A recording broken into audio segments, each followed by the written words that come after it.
From struggling to dominating, I would like to talk to you about how I was able to finally complete my 1-key Ultimate Nightmare team. First and foremost, let me just say that this account has needed a 1-key Ultimate Nightmare team for a very long time. It's been a while in coming, and it's needed it. I've been putting it on the back burner, as sometimes we do as players. I've been a bit lazy. I've been able to get through Ultimate Nightmare with 2, 3, sometimes 4 keys, depending on what affinity it lands on for that day, and I kind of just rolled with it. I've been using that for a very long time, and finally I sat down, spent a few hours building out an Ultimate Nightmare team. I want to share it with you today, and I'm actually really excited. This is kind of a big video for me, so hopefully I can do it justice, and also provide some information on if you'd like to build one out similar, you can, and hopefully I'll give you the right tools and things to make that happen. Here's what we're going to do in this video. I'm going to go over my team comp, so who built this team, who made this happen, what their stats look like, yada yada. We'll obviously show you the run, the performance showcase, as you will, so that you can see how it works in action.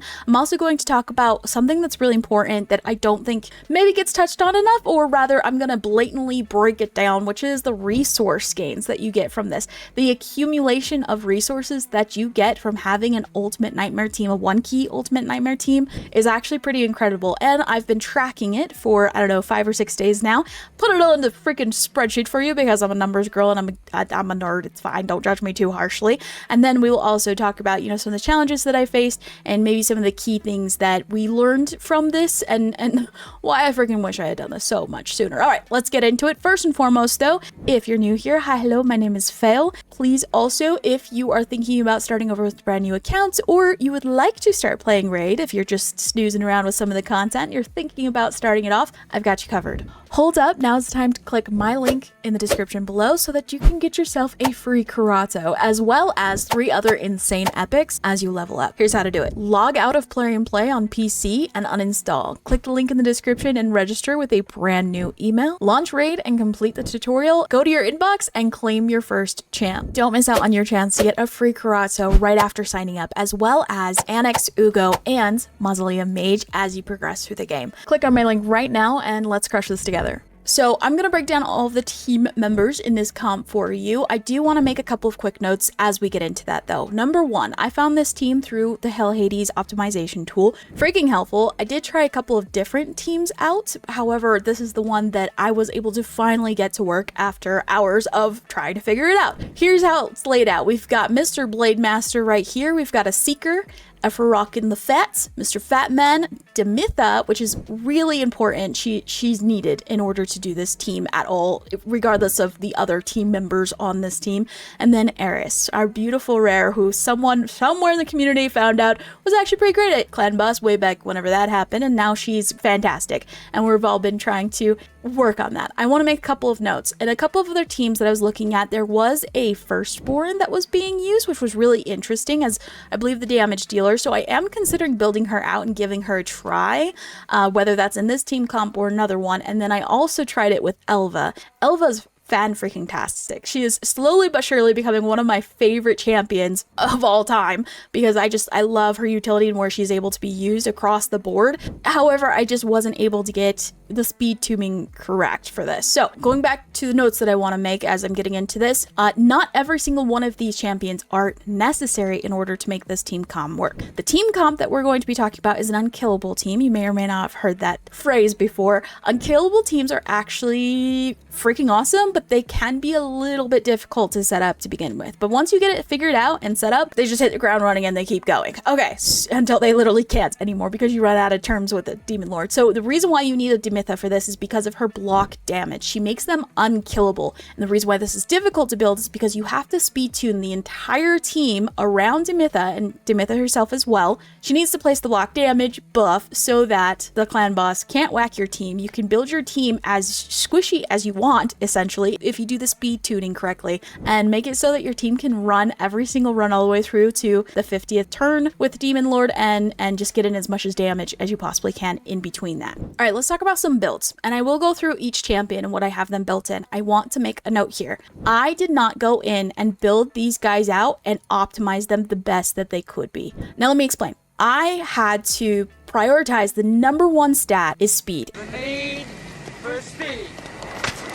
and I had to get it down almost, for some cases, down to the exact number. I had to have them at a specific number in order to work. I want to also say this. Speed tuning is a lot of work. There are tools that you can use in order to figure out your speed tuning. I am going to do an entirely separate video to talk about exactly how I speed tuned this team and what tools that I used and how you can input it and how to actually go in and use these tools. It's going to be a more in-depth tutorial. For now though, I am going to show the builds. I did not go in and specifically build out. You can see with quite a few of these guys, they don't have the best sets in some cases.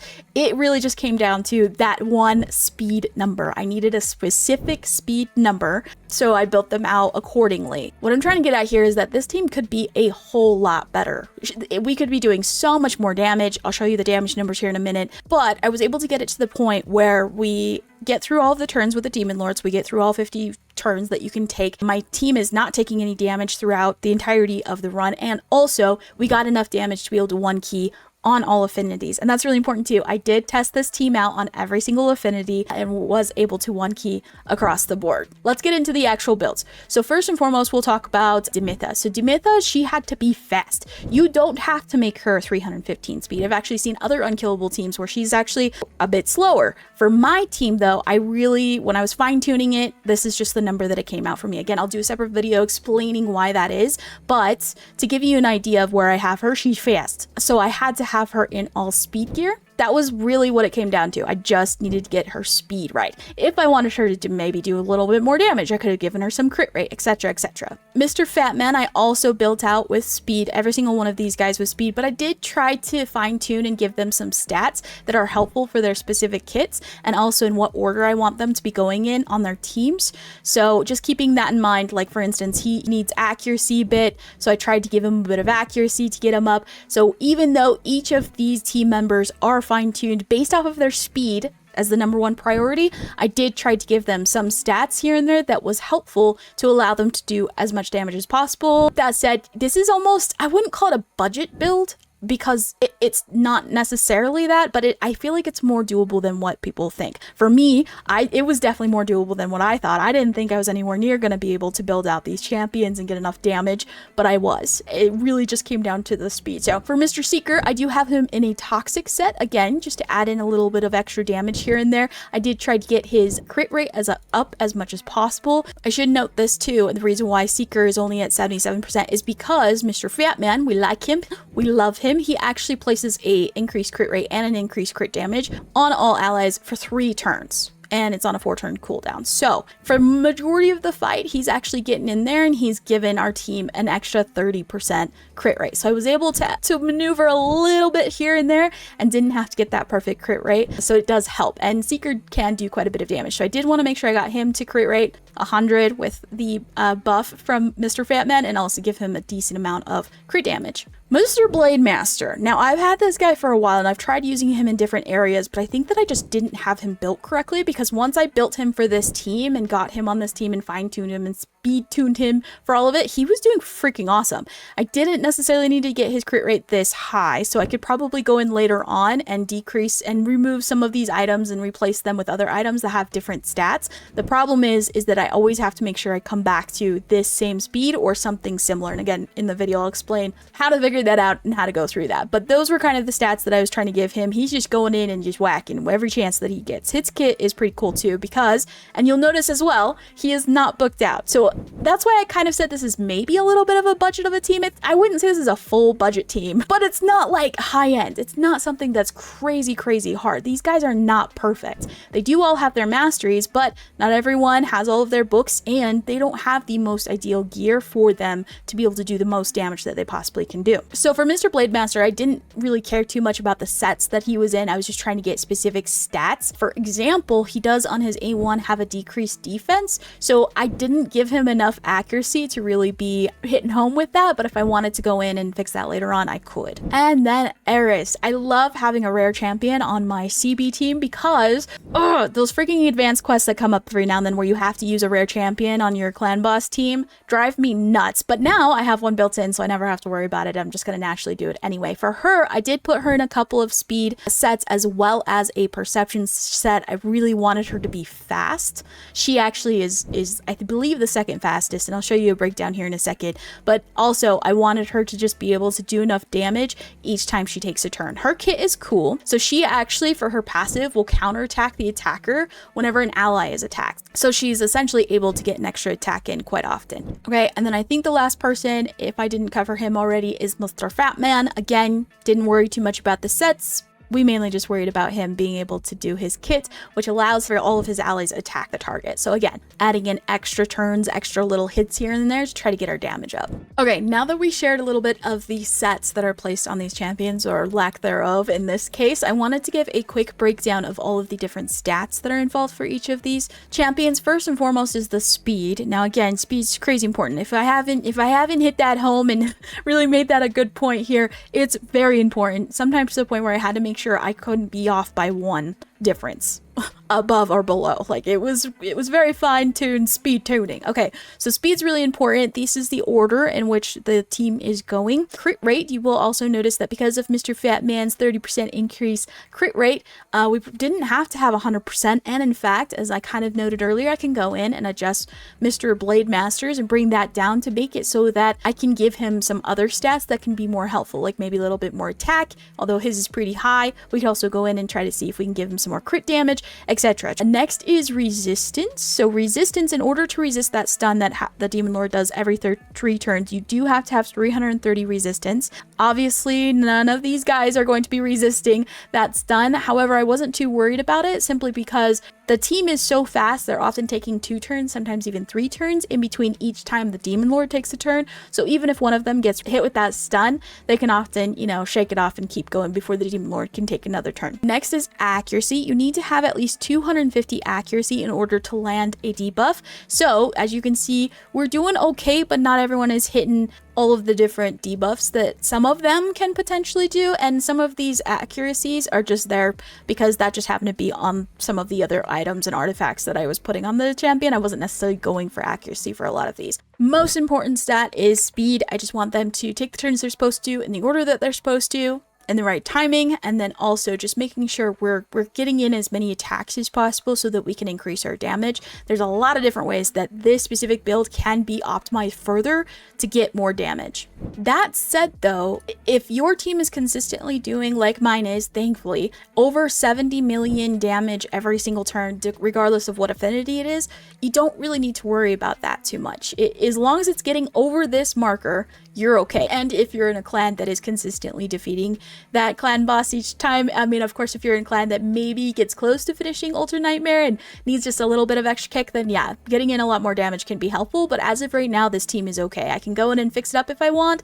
but unless my clan's not finishing this specific Ultimate Nightmare stage and I'm not getting 70 million damage with every affinity which we've already tested, then I don't necessarily need to worry about the damage too much more. Okay, now I'm gonna replay you the first run that I did for this Demon Lord Unkillable team. I was so happy it was working out. I want to first give a little shout out to a clan member who was super helpful in going in and kind of helping me fine tune some of this and figure out what direction I need to be going in as far as what team to build and how to build it. And they helped me a whole lot to get in the right direction for this. And then I was able to take that and go into Hell Hades and other tools like Deadwood Jedi's speed tuning tool, which was super helpful, and build this team out. You can actually see in real time how we've kind of described how some of these team members are supposed to be helping each other in this team comp. You can see Fat Man going in and allowing the whole team to have extra crit rate, extra crit damage, and then whenever the Demon Lord is about to take a turn, Demytha comes in and puts a block damage on the entire team right before the Demon Lord goes. And it has to be right before the Demon Lord goes, simply because this block damage debuff that she puts on the entire team, it only lasts for 1 turn. So if anyone on the team goes after Demytha before the Demon Lord goes, then they're gonna get whacked. And I did not worry about survivability on this team, so if they don't have Demytha's block damage, then they are kind of SOL. That's really important. And you'll also see here, you'll see Eris going in and taking her turns, and then that extra passive whenever the Demon Lord takes a hit on her team, whether that's for the third stun or the AoE turns that he takes, Eris gets that extra hit in that we mentioned before. And then for Seeker, another team member on this team comp, will fill the turn meter of all allies by 30%, and also will place an increased attack buff on all allies for 2 turns, and then go ahead and take another turn. So he's kind of just helping everyone run along, getting those extra turns in between each time the Demon Lord takes a turn, and we just continue on just like that throughout the entire 50 turns. All right, so everyone takes some hits. Mr. Seeker increases our turn meter. Blade Master is able to go in and take some damage, and then also for Mr. Farok in the Fat, he can actually have all allies attack. Eris will attack again each time that her teammates are attacked, so each time Demon Lord takes a turn, she takes an extra turn. And then of course the star of the show, which you absolutely need for this team, which is Demytha, she makes it so that they are unkillable and is able to continue turn after turn after turn and get through it just fine without taking any damage. So at the end here, you can kind of see the breakdown of damage that's given, but it is interesting to see that while this isn't a budget team, I feel like it's somewhat close because I didn't build them out for crazy hard damage. I'm using a rare champion, but you can see that they all just work together to get through and get that 1 key ultimate nightmare on any affinity. I'm so proud of that. I'm so happy with it. And then real quick, I told you about this towards the beginning of the video. I want to break down the amount of resources that we earned that we wouldn't have anyway. So right here you can see I've got a little chart that shows back when I was doing 3 to 4 keys. Sometimes I was able to do it in 2 if I was really lucky, but most of the days I was doing 3 to 4 keys for Ultimate Nightmare, which means I didn't have any other keys to go on and do the other stages of Nightmare. And also if there was a day where I could only get on in the morning and get in 2 keys, but I really needed 3 or 4,